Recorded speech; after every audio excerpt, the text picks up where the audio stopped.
Welcome to Becoming Parents Podcast. I'm your host, Jennifer Campbell. I'm a doula in Washoe County, Nevada, a Medicaid provider, a lactation educator, childbirth educator, and mom of 18. You can find me and connect on doulainreno.com. Remember, give a shout out to those who are brave enough to share their stories with us on how they have become parents. Let's dive in. Hello, welcome to Becoming Parents Podcast. This is Jennifer Campbell, and I'm so focused on pronouncing your name, Paulette. You just do it for me. It's Kamenecka, and Kamenecka. we'll take all versions. So low bar. I had it, and then I messed up my intro, and then I didn't have it. Anyway, thank you and welcome. I'm really excited about your story. I want you to jump in and share your parenting journey with us. So I think my parenting journey is similar to a lot of people's in that you imagine that you'll have unprotected sex, you'll get pregnant, you'll be pregnant for a while, and then you'll, walk your cute self over to the hospital, you'll have a vaginal delivery, you'll go home, and a couple of weeks later, all's good. Yes. And pretty much none of that story followed that path for me. So the first surprise was that I had trouble getting pregnant. And I found that to be, I really appreciated the irony of that for a little while, because I think many of us spend a fair amount of time working on not getting pregnant. And we're concerned about being pregnant sort of at a time when we can't really handle it. And once we're ready to get pregnant, we imagine that the switch is flipped and then you'll get pregnant. And that was 100% what I imagined. And I think the first time my husband and I had unprotected sex, I walked around the living room with my arms in the air, like in a V for victory. Obviously I'm pregnant. And then, fast forward a year, not pregnant, still not pregnant.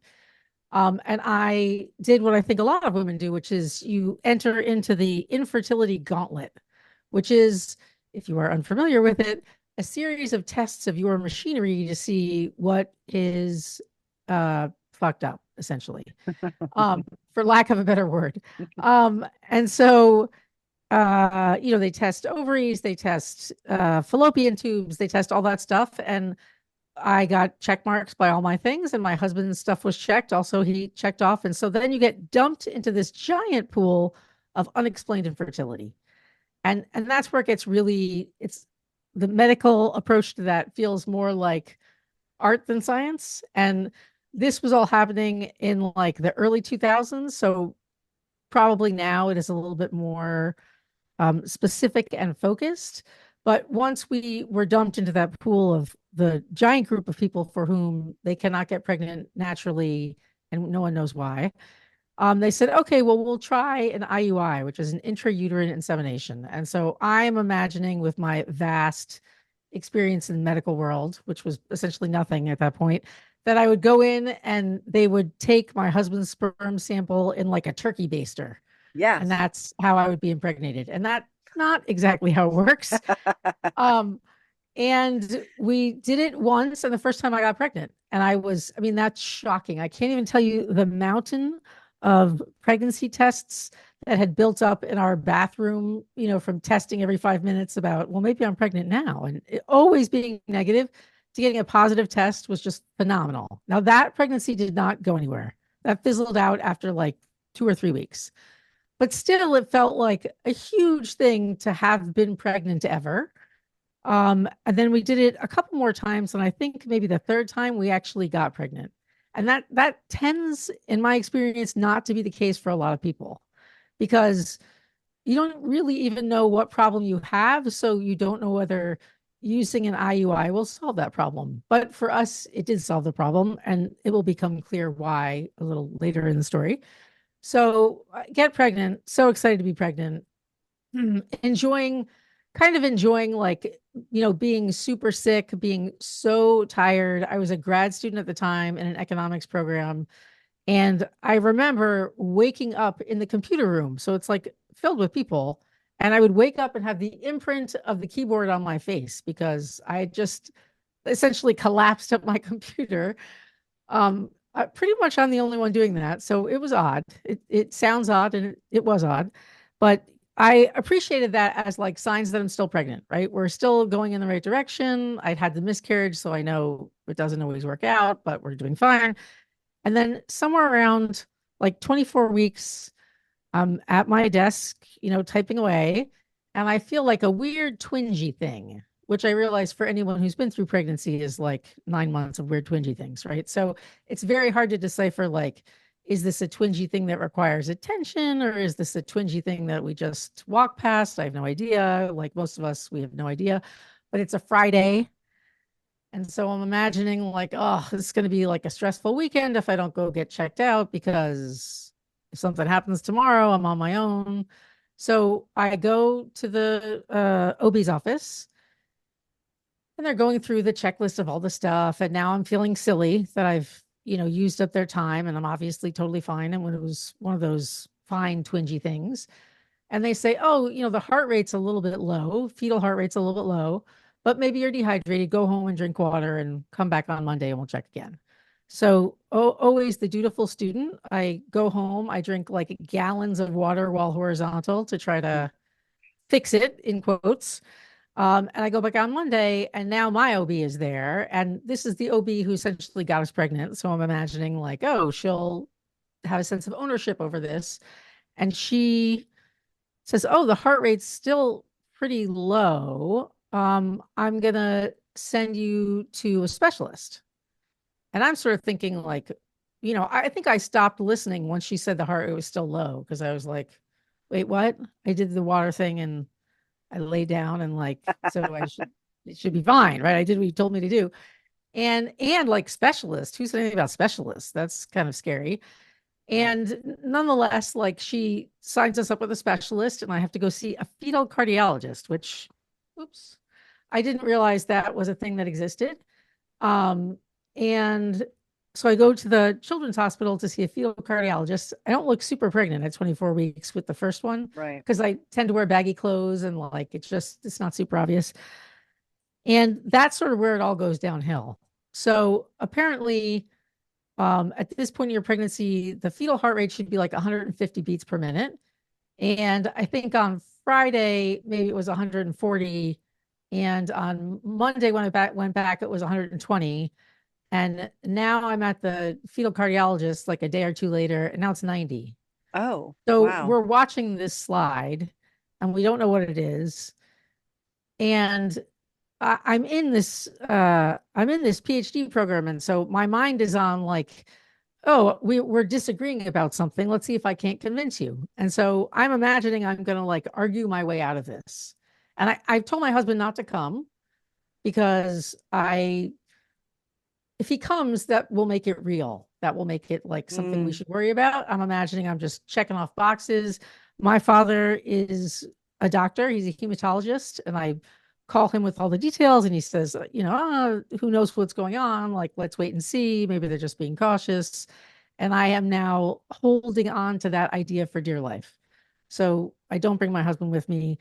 But by the time I make it to the fetal cardiologist, it's clear that something is going on. So she sends me to the lab to get lab work. And 2 or 3 days later, I think it is now, it's like Valentine's Day. My husband and I have to come back to the now we're switched into maternal fetal medicine instantly because of this bad ultrasound. And it's it's Valentine's Day. I have a job interview that day. So I go to the job interview, imagining that I can like separate all this in my head, which, I can assure you I was not a stellar job interview candidate on that day. And we go meet the doctors. And first of all, the maternal fetal medicine doctor that we meet looks exactly like one of the doctors on the series ER, to a distracting degree, right? But it adds to the sense of like, is this real, or like what's going on? I was in a normal pregnancy a week ago, right? Now all of a sudden something's wrong, and I'm in this specialist thing. Like, what's going on? And essentially, what they have found is that for everyone who has an autoimmune condition or knows someone, this will resonate with them. I have an autoimmune condition that I didn't know about.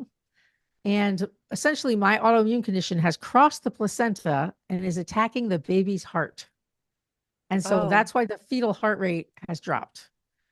So my antibodies, which should be providing protection against infection, fail to recognize the elements of the developing fetal heart. And in particular, what they fail to recognize is a nerve bundle that sets the heart rate.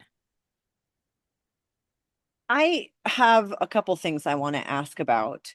Okay. First is when you went through infertility, I went through it also in 1990, and no, nothing has changed. Unfortunately, those like little tests they do, they're day surgeries. They're uncomfortable. I did 7 of them Oh my when God. when I went through, like, flushing your tubes, taking Yeah. samples of your cervix and your uterus. Basically, they're trying to rule out where is there a disconnect in pregnancy.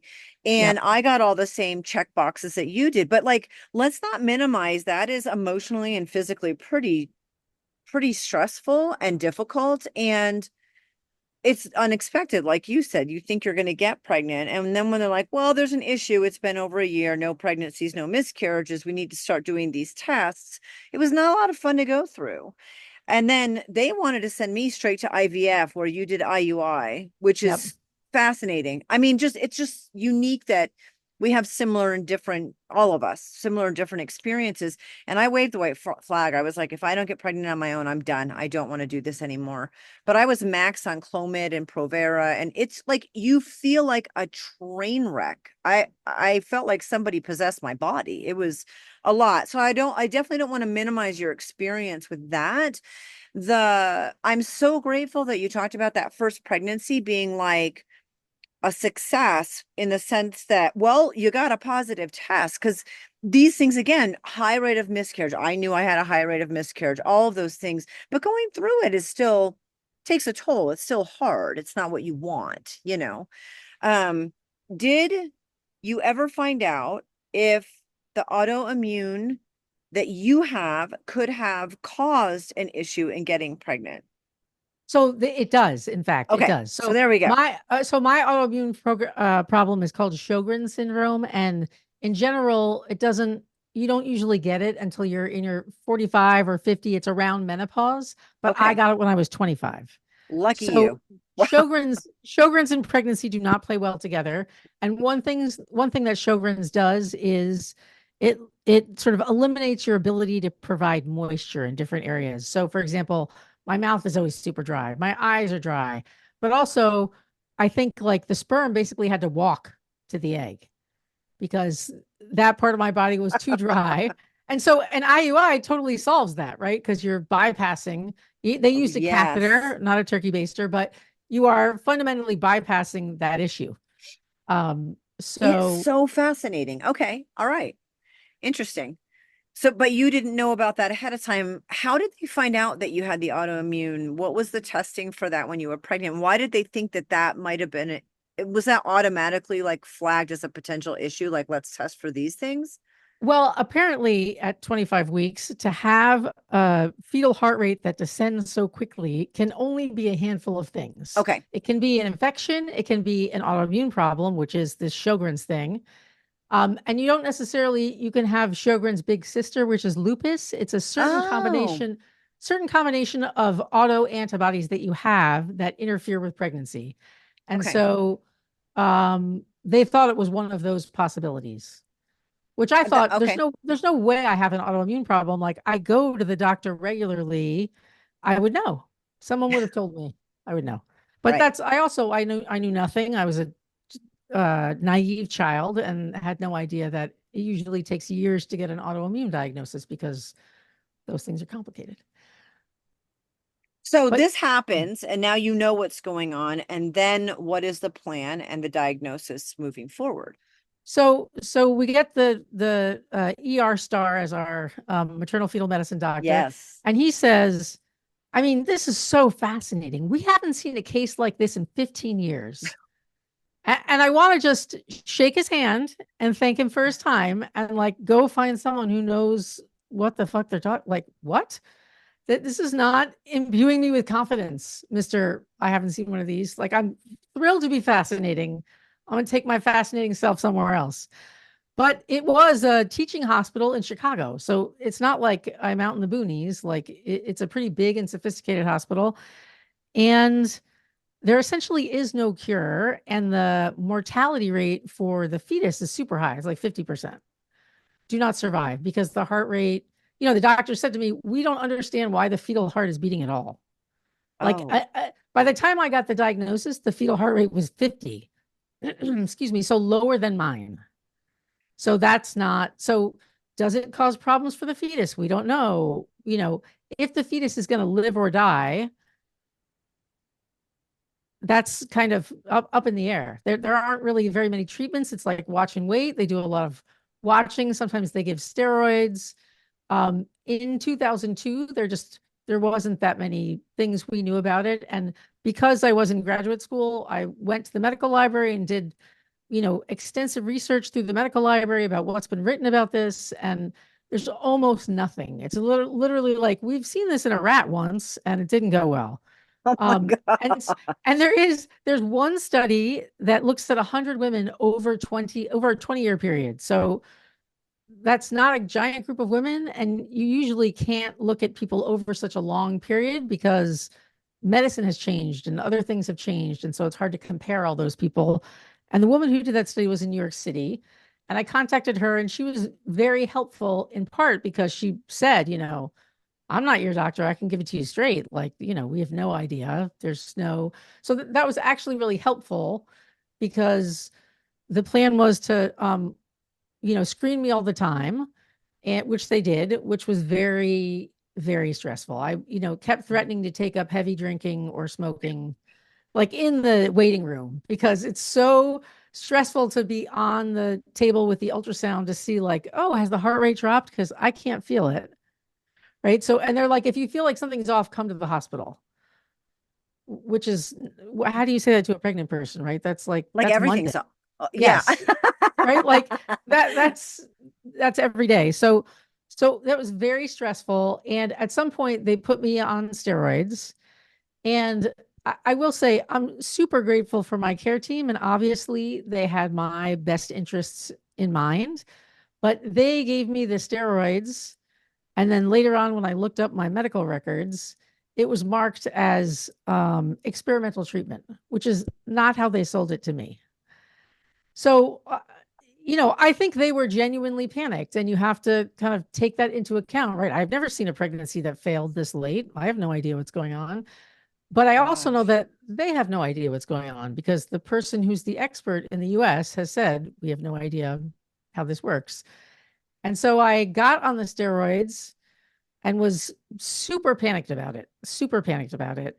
And after we did a couple of trips to a neighboring university that had this high-tech machine that could take more specific EKGs in utero. The problem is with EKGs in utero is that the baby is covered with like a kind of cilia, like a hair-like thing to keep them safe in that watery environment.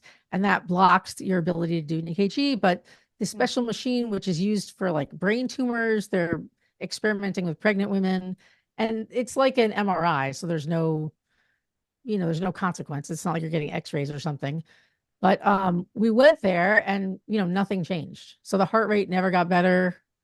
Literally nothing changed. And so after a couple of weeks, I went to my doctors and said, I have to get off this. Like, you have no idea what the cost of this medication is.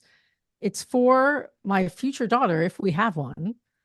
Like, I have to protect her future. It's not clearly working. And they argued with me, as they're wont to do. I talked to the specialist in New York and she said, oh, they're not going to let you off that easily. Like, they don't want to change it if it's working. And that's exactly what they said. Like, well, it hasn't gotten worse. But I went off anyway, because I was sort of like, no one knows right. No one knows what's happening here. This is a complete shot in the dark. No one has control. And I'm not going to continue to take the drugs if we don't know if it's working. It's interesting that the same drugs that you wanted to get off of, you said you didn't know till later that it was like experimental, and yet they were still giving you so much pushback. I just want to stop and point that little fact out. You didn't know that at the time, but you felt like you shouldn't be on it. And had you known it was experimental, I'm sure you would have been even more adamant, but I'm glad you went off of it. I'm glad. That's great. It is. I totally agree with you. And there's some kind of disconnect there. But I do think, the doctor in New York who was the specialist said doctors are going to want to do something. Like it is Yeah. in them to try to do something, even if doing something might not help. Right. So I get that instinct. And they did genuinely, I saw a doctor probably 3 times a week for 12 weeks in that period. And they did, they look panicked. Like they look completely freaked out. And I'd go in for those appointments and they'd say, like, oh, we can't save every baby. And, we don't think yours is going to make it. And, 50 is really low for a fetal heart rate. And will it have consequences when she's born? Who knows? Right. So there is all this uncertainty. And, I feel like they're sort of in it with me in that they seem panicked, right? There's no veneer Yeah. of like, it's all going to work out, which I guess I appreciate, right? I don't want some false story about, oh, you'll be fine. And um, so we got to 37 weeks and the doctors were like, we're going to take her. This Yeah. is, and now I'm 100% on board, right? Yeah. I'm Yeah. like, absolutely, we should take her. And it is a scheduled C-section, as you can imagine. I can't have a vaginal delivery because her heart is unresponsive to stress. So Yeah. you have no idea if she's stressed or not. Um, and that's fine. I think I had been pretty worried about delivering a baby because I had these other things that had gone wrong with my body, these weird autoimmune like issues in the past. And so I kind of knew not to trust my body. So I was sort of like, I know people have been having babies in fields for millennia. Like I'm not that person. Yep. That's not. So I'm okay with having a C-section. Literally, we are in the C-section suite and the surgeon is leaning over me and my husband's in scrubs next to me. And he says, like, I don't think she's going to make it. Like birth is a huge event for a fetus to become a baby. All these things have to change in the fetal body. It's so much pressure on the heart. Like, I don't think she'll make it. And at that point, I'm sort of like, no more talking. Like, I know that you don't think she's going to make it. You told me, every day for 12 weeks. Like, now we're here. Let's do it. And she is born alive. They do the C-section. She comes out. She makes a little faint noise. Again, from looking at my records, I can see that her APGAR sucks. She's Yeah. 100% failing the APGAR, right? She's Right. getting like a 2, and 5 minutes later, she's still getting a 2, which you would expect with a super low heart rate. Yep. And the plan is that they will put her in an ambulance and whisk her off to the children's hospital. And I will be sewn up and I can join her in 3 days because now I've had abdominal surgery. So I Oh my can't. gosh, Paulette. Okay. Yeah, it's not ideal. So my husband leaves and goes with her to the Good. hospital, and I'm in my hospital. And my 3 best friends from college, my college roommates who remain my best friends today, kind of swoop in and sort of take over. I didn't buy anything for a baby. I sort of thought it will be really sad to come home to a house with baby stuff if I don't have a baby. And the only thing that's like a little bit ridiculous about that is like it will be sad no matter what, right? It Yeah. doesn't matter what you have there or what you prepared. Like it's going to be terrible. Yeah. But anyway, they swooped in and they, made up her room and bought a crib and, got clothes for her and everything and like fixed our apartment and just did a million things, kind of swooped in. And the plan was for her to um, hopefully live outside of my body for 2 or 3 days to kind of adjust to being a baby. And then they do open heart surgery to implant a pacemaker. But her heart rate started to drop as soon as she was detached from me. Yeah. So they had to do surgery the next day. So she's 6 pounds, which is not, she's like 6 pounds, 3 ounces, not terrible for 37 weeks for a kid who's had a heart problem. She looks like a giant in the NICU compared to all the preemie babies and other things there. But, this is life or death here, right? So she has to get this open heart surgery. My husband is there for the surgery. 2 of my roommates are with me. My mom is with my husband. They do the surgery and it seems like it's successful, but the doctors essentially say whether she lives or dies now, it's up to her. Like I don't understand that. there's nothing else we can do for her. Like we've done all that we can do. We've implanted this pacemaker. Like Okay. she looked, when I saw her 3 days after the surgery, she looked like someone who had been kind of mauled by rough play. Like that surgery requires a scar from the clavicle to the belly button. Yeah. And like there's tubes coming out her sides, like garden hosey kind of tubes. Um, just, she looks terrible. They have to give her paralytics because there's Right. all kinds of machinery that she's got to wear, and babies will pull that stuff off. And so all that stuff was just unbelievably painful, and really, really difficult.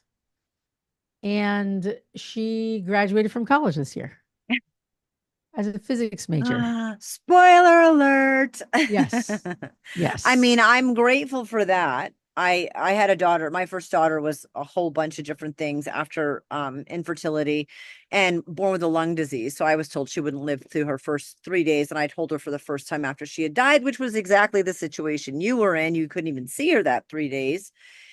Um, so the heart surgery went well, and then they were Yes. kind of like, we'll see how we did our best, we'll see how it Yes. goes. Yeah. What was I understand the paralytics. I get that. Anyone who's had a baby, like you get that. A baby who's needed some sort of surgery or extra stuff, they pull everything out and off. Yeah. So I'm so glad that you spoiler alerted now so people Yes. aren't holding their breath. Yes. Take us through her healing, subsequent surgeries, what her milestones were like, how different it was the parent. Did you try to breastfeed? So I didn't breastfeed because you mostly breastfeed for the antibodies, and my Mm. antibodies had attacked her heart. And even Oh, though the transmission of antibodies is different once you're breastfeeding, because then it's going through a stomach and it's not, right. just in their circulation broadly. But no one could say that it would be fine. And I thought, like, my antibodies are the problem. Like, that's the end of that. That's not a thing. And she, in the beginning, it was really scary to hold her or move her. Yeah. She's got this huge scar down her body, and aren't I hurting her every time I change a diaper? And she was in the hospital for 9 days, Okay. and then they kicked us out. I was very much like, well, I'm just going to have my mail forwarded, and I'm going to live here now. Where I have like adult supervision and people who know how to like manage all this. Yes. Um, so shocking to be kicked out at 9 days. And she just, progressed like any other baby, really, I think. I mean, I have another child, so who didn't have the same path. So I know that that's a much gentler entrance into parenthood, to not have all that stuff. But she, grew and grew more vigorous, and she's crying and she's loud, and she, for the first 3 months, we had to record everything she drank right in the Mhm. hospital. We had, like, it looked like a doll's bottle to feed her.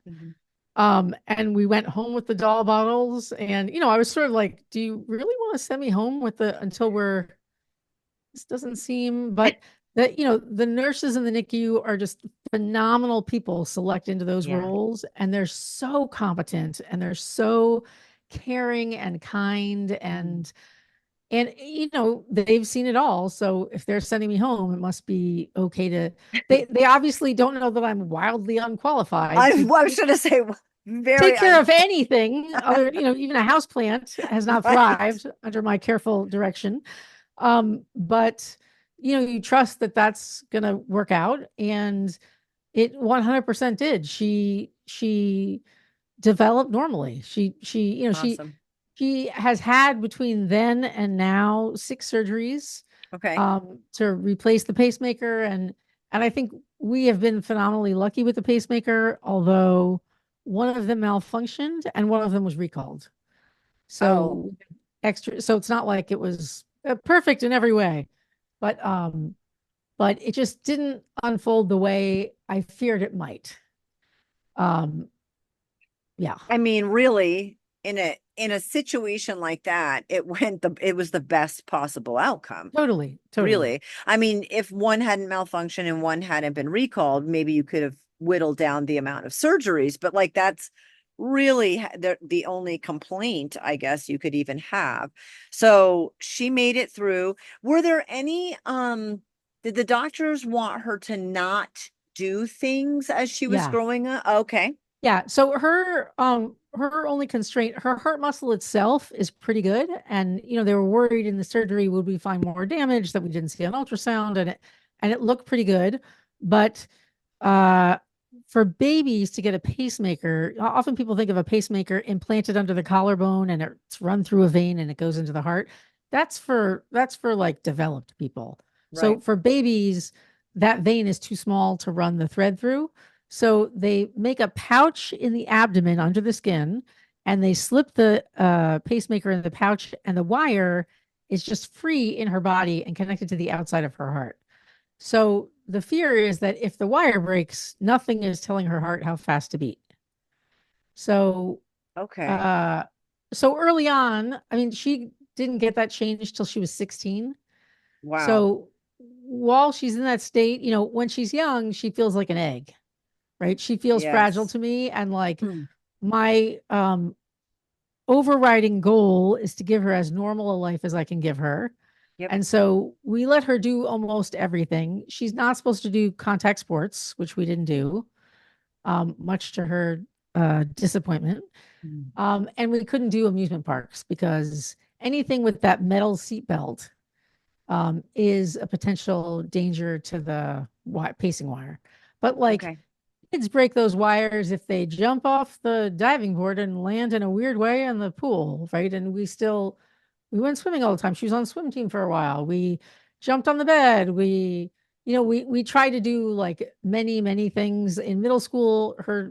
We're in California here, and her middle school class took a trip down to Mexico, and I sent her down to Mexico, even though if things go south, like what are my options? She's in rural Mexico, but we want a normal life. There's choices you have to make, right, for that stuff. And I sort of thought the fear is mine, not hers. And so Yeah. to the degree that I can hold it and not share it with her, like she will have a better life. Agreed. You have another child. Tell Yes. me that went well. So we again used IUI to get pregnant because now we Okay. understand what the problem is. And so we got pregnant pretty, quote unquote, easily with the IUI. And that her pregnancy did involve some wacky things like there's a vein in your head, also called a ventricle, confusingly enough, that seemed like it was too big and there was too much amniotic fluid, and I had to get ultrasounds all the time to look for the heart problem. But we were in a different hospital. By that point, we had moved out to California, and they just handled it much more. Uh, they were very hands-on, and they felt like they knew what they were doing. And I sort of thought, we won't revisit this again. The chances of this thing happening require this confluence of very unlikely things. It's Right. genetics, it's environment. So it's partly the baby, it's my body, it's all these things. And our doctors had warned us when we first found out that she had the problem. The doctor said every other pregnancy will have this problem, Oh my um, gosh. which was not great news to get. But again, I have this background in economics, and I, looked through the data and thought this data is not conclusive in any way. Right. And so this number's not real. So no, that's not true. And that is partially like being smart about the numbers and partially arrogant and ignorant. Like I do not know the vast ways that, my autoimmune problem can disagree with pregnancy. And so she had different issues, Yeah. and she had like a massive seizure at 3 months old. And the neurologists were telling us like she'll never walk or talk. And she is a junior in college playing, rowing crew, doing debate. So like Yeah. worked out. Worked That out. was again, I mean, I think we would have had, we talked about having 5 kids, but after the second one also involves this hugely stressful period where the seizure and the not walking and the not talking and the, I'm like, I'm out. It's, Yeah. no more. My body does not like making children. And so,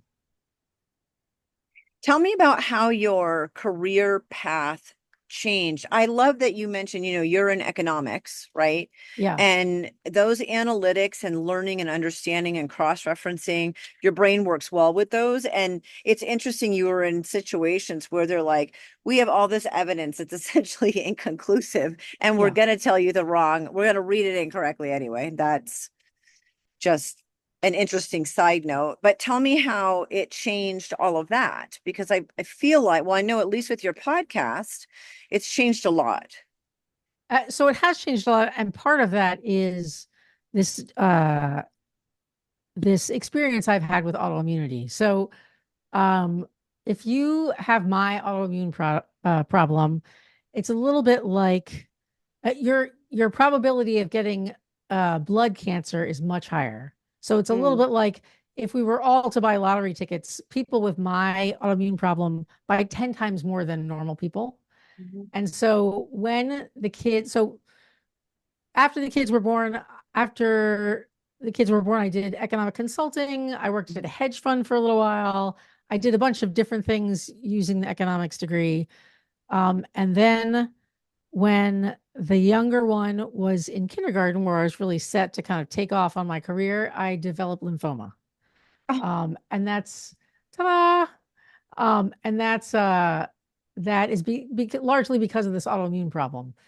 And so that really kind of derailed me. And I think a lot of, I can't speak for men, but for women in particular, if you're going to have a career and children and a partner, you can't really do all of it. So I think for most people, you're trying to do career and family, but then you lose track of yourself, right? Like you yeah, don't take care of yourself. You don't. So with the cancer, that made that untenable. I can no yeah. longer ignore my own self. And so I moved into something much more flexible, which is writing. I've been writing for like 10 years about autoimmune issues and other women's health.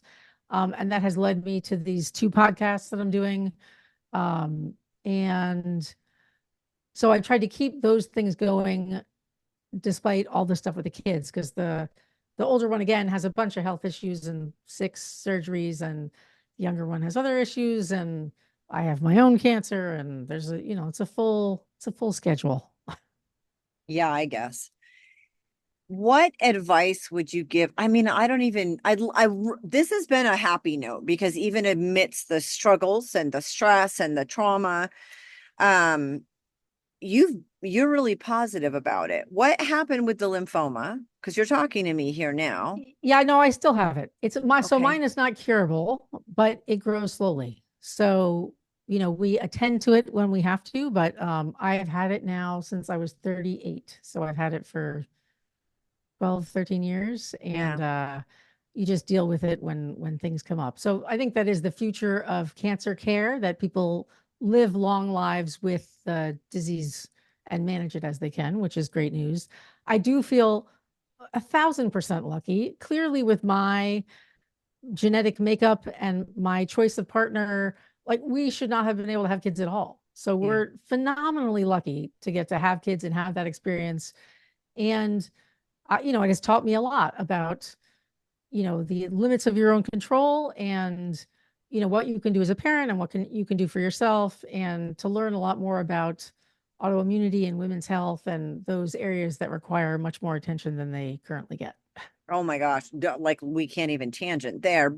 However, I'm really thrilled that as a writer, you're focusing so much on women's health because obviously that's very pertinent to you in your Yeah. situation, and then pregnancy. And I love that, and the podcast, because we're 50% of the population, but there's I not as know. much money going into women's health as men's. And doctors generally don't have the training. If it's even available, they're not getting it. They're getting a snapshot on stuff. So anything that brings more awareness to that is vital. So I'm so grateful that you've been able to continue to do that through a lot going on in your life. And I'm honored that you shared your story here, Paulette. I'm very grateful for you, and I think it's just phenomenal. Thank you so much. I'm so happy to share it. And it is, we'll get through together is my sense, right? Well, Yeah. yeah. Thank you. Thanks.